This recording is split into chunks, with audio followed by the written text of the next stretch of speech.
vigiar eu fustigo, não sabeis qual o dia. Normalmente da gente, porque hoje para acender uma luz a gente aperta um botão, né? Já nem isso, já tem aparelhos hoje que fala Alexa, acenda as luzes. Já está desse jeito. Então, mas esse rito de acendimento da vela, a gente chama na nossa igreja de lucernário. E era um tempo, quando esse rito surgiu, em que as pessoas valorizavam muito a luz, né? Porque era difícil também ter luz. Para fazer fogo era difícil, tinha que bater pedra na pedra para a faísca sair, né? E etc. E depois pegar o fogo, acender a candeia e por aí vai.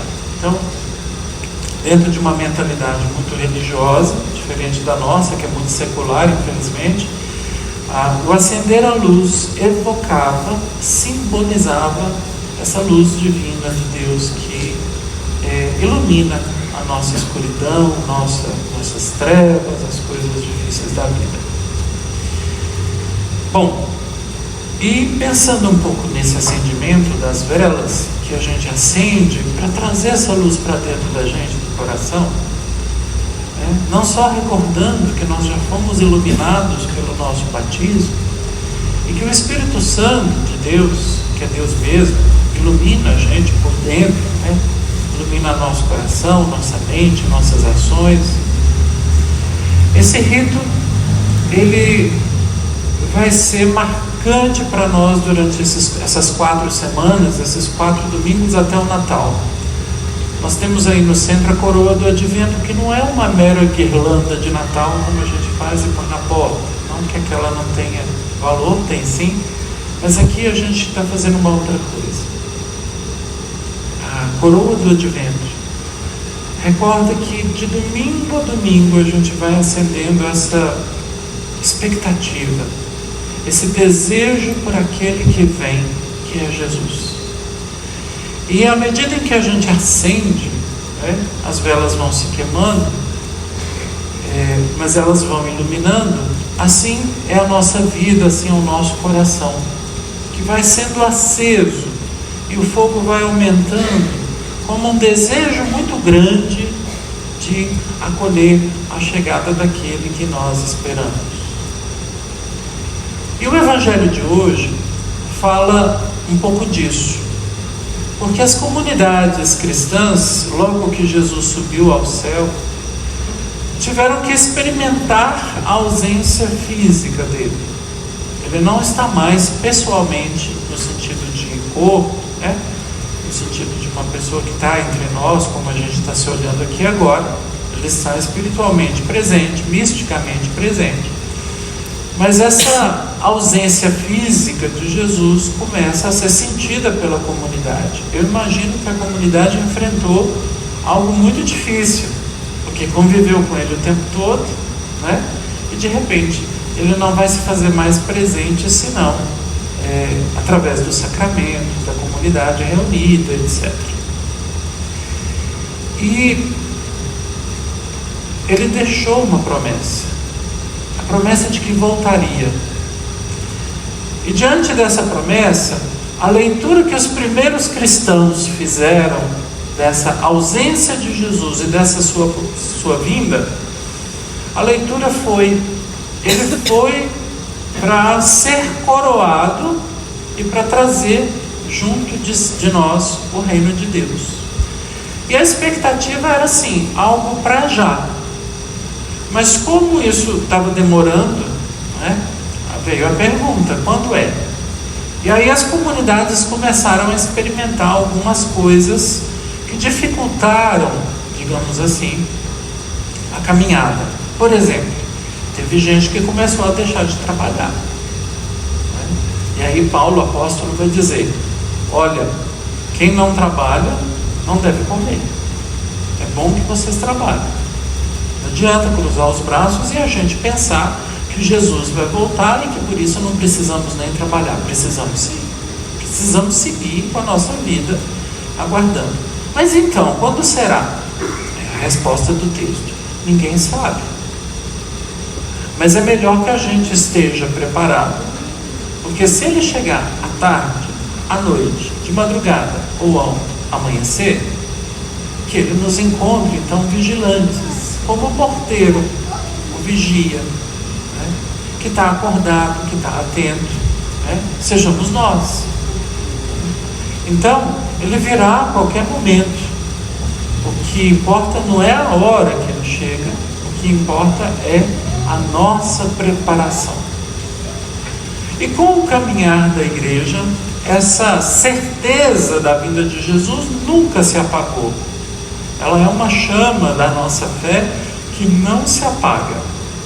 Mas a comunidade, exercendo então a vigilância, começou a ficar atenta e a perceber algumas coisas importantes. A primeira delas, que a comunidade percebe, é que ele sempre vem. Ele sempre vem. E na reunião da comunidade, que é isso que nós estamos fazendo, ele mesmo nos proclamou as Escrituras. A igreja sempre afirmou isso. Quando se leem as Sagradas Escrituras na missa, é Cristo que fala. E as orações que nós rezamos, tem uma oração eucarística, na verdade 4, uma série de orações muito parecidas, que dizem assim: como outrora aos discípulos de Emaús, ele nos revela as Escrituras e parte o pão para nós. Então, a ação celebrativa que nós fazemos aqui, ele se faz presente. Na nossa reunião, estamos reunidos em seu nome, pois onde 2 ou mais estão reunidos, eu estou aí no meio deles. Evangelho de Mateus 18, 22. Na palavra, como eu já disse, quando se lê as Escrituras, é ele que fala. E na Eucaristia, quando se parte o pão eucarístico para cantar o Cordeiro de Deus, né, ele continua se dando a nós nesse gesto. Ele está presente, não tenhamos dúvida. E não só aqui. Domingo passado nós celebramos a festa de Cristo Rei e a gente viu uma outra forma de presença de Jesus no nosso meio. Quando ele, trazendo para a direita os bem-aventurados do reino de Deus, ele diz: vinde, benditos de meu Pai, eu estava com fome e vocês me deram de comer. Eu estava nu e vocês me vestiram. Eu estava doente e vocês foram cuidar de mim. Eu estava preso e vocês foram me visitar. Então, venham, tomem posse do reino que foi preparado para vocês. Então, vejam bem, Cristo está presente em toda pessoa que sofre, sobretudo nos pobres, nos pequeninos, nos mais desvalidos, nas pessoas que precisam mais. Ele se torna solidário com elas. Está presente em nós. Cada um é sinal de Cristo para o outro. A bênção do matrimônio fala que o noivo e a noiva são presença de Cristo um para o outro. Então ele sempre vem. Qual é a questão? A questão é a vigilância. Pode ser que ele venha,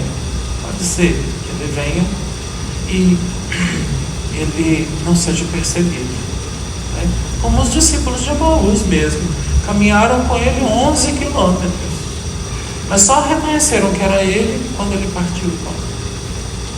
Então pode ser que algum peregrino, né, entre aspas aqui, é uma imagem, esteja junto de nós, e nele o próprio Cristo.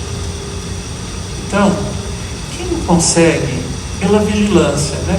Quem não exerce a vigilância, não vai conseguir perceber essa vinda dele. A vigilância tem a ver com isso. Ele vem a nós. Né? São tantas coisas bonitas, tantas coisas importantes que nos acontecem, e muitas vezes a gente percebe a presença dele guiando tudo. Mas para isso é importante a gente estar com os olhos da fé abertos, vigilantes, para a gente poder então reconhecê-lo. A segunda coisa importante é que esse que vem a nós e virá na segunda vez, ele foi, mas ele não nos deixa desguarnecidos. Guarnecer é um verbo que a gente quase não usa mais, mas significa deixar todo mundo preparado, de modo, digamos, que a falta dele não seja para nós um prejuízo. Vou dar um exemplo para vocês. Quando a mãe e o pai viajam e deixam os filhos adolescentes em casa, quais as providências que eles tomam? Primeiro, encher a despensa, a geladeira, fazer a listinha de obrigações de cada um. Você vai fazer isso, você vai fazer aquilo, você vai fazer aquilo outro, né? O pai e a mãe vão dar as recomendações. Olha, não quero que você saia de noite, né? Fique em casa, cuidem uns dos outros, fala para os mais velhos cuidar dos menores, né? Não esquece de aguar as plantas. Minha mãe sempre falava para mim para aguar as plantas. Morria tudo, gente. Ela falava: meu filho, planta não tem como pedir água, você tem que dar. Então, as recomendações existem. Então, os pais deixam os filhos guarnecidos, né? Olha lá, na geladeira tem tudo para vocês comerem. Na despensa tem tudo. Não fica reclamando de fome, porque está tudo aí para vocês. Assim faz Deus.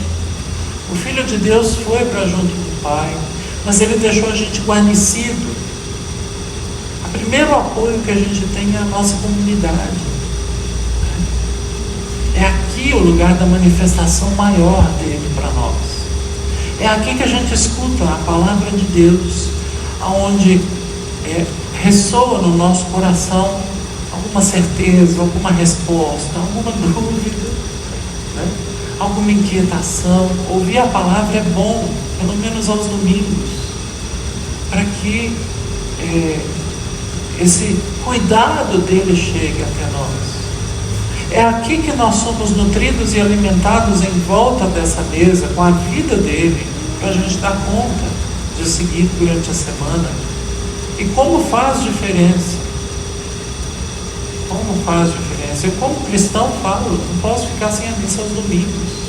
Imagino que vocês também experimentam isso. A semana muda, é diferente, a gente abre um horizonte, uma perspectiva, uma força. Já não sabe nem explicar o que é isso, mas a gente sabe que faz diferença. E assim nós vamos fazer até, né, essa vinda dele. Então, Deus nos guarnece, Ele não nos deixa no escuro, Ele não nos deixa à míngua, Ele não nos deixa passar falta e dificuldade. Ele está aí com a gente. Então, a beleza desse tempo do Advento é que ele sinaliza para nós uma esperança de que algo novo vai chegar. Uma esperança de que a situação de hoje vai mudar. Uma esperança de que as coisas não vão ficar desse jeito. Deus tem um caminho para a nossa história e para a nossa humanidade. E nós somos os que guardamos essa esperança, esse segredo, né? essa verdade da nossa fé. A gente experimenta isso na carne, né? Como na nossa história Deus vai encaminhando tudo. E aí, meus irmãos e irmãs, voltando à vigilância, essa capacidade de não cochilar, não dormir, aqui usando um linguajar metafórico, significa não nos entregar nem à morte, nem ao pecado e nem à desatenção. Não ser indiferente às coisas que estão por aí. Olhar para tudo e reconhecer o que anda se passando. E ficar firmes nesse caminho que Deus nos prepara. Ele mesmo é o vigilante. Jesus é o vigilante por excelência. Ele é representado aqui dentro de uma forma meio oval. Aqui no nosso folheto também vocês têm a mesma representação, uma representação clássica da arte cristã, muito antiga, em que ele é representado dentro de uma amêndoa, a forma de uma amêndoa. Na literatura vocês vão encontrar a palavra mandorla, é uma palavra italiana para amêndoa, e Jesus está dentro da amêndoa. Isso tem a ver com a ressurreição de Jesus, mas tem um texto bíblico que ajuda a gente a entender. Jeremias teve uma visão.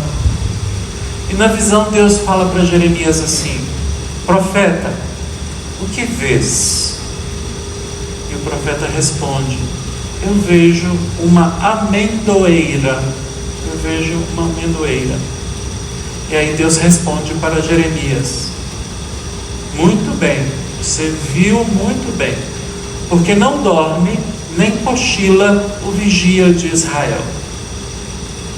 Aqui em português parece estranho para nós, parece que não tem a ver nada a amendoeira com o vigia de Israel.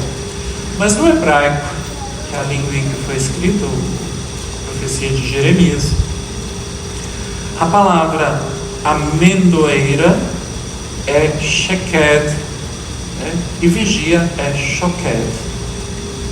Só que no hebraico não tem vogal, então se escreve do mesmo jeito, é um jogo de palavras.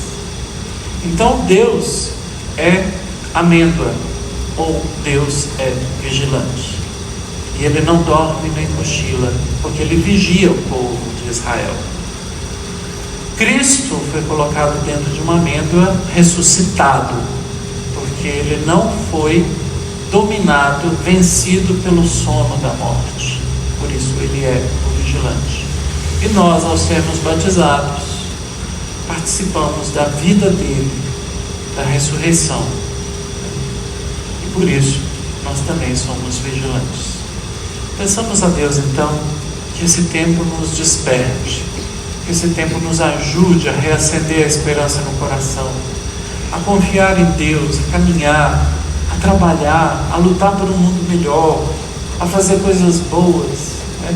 Porque toda vez que a gente entra nesse dinamismo da vida cristã, o reino de Deus se apressa para chegar até nós.